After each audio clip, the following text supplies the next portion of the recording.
Let's see connected equipment in HunterNet 2. Log in and go to your store dashboard or your View Equipment page. On the store dashboard, scroll down and you'll see a listing of all your Hunter connected equipment.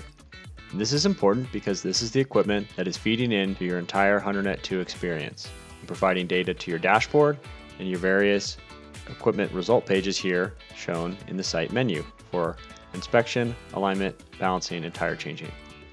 On your connected equipment page section that you see here, you'll see the piece of equipment with an icon indicating its equipment type, the connected date, and the estimated return on investment based off of your equipment usage and inputs.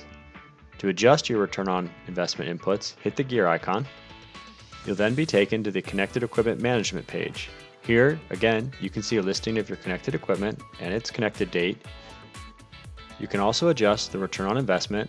So for my Revolution tire changer, I can change my average tire profit and my equipment investment and hit save.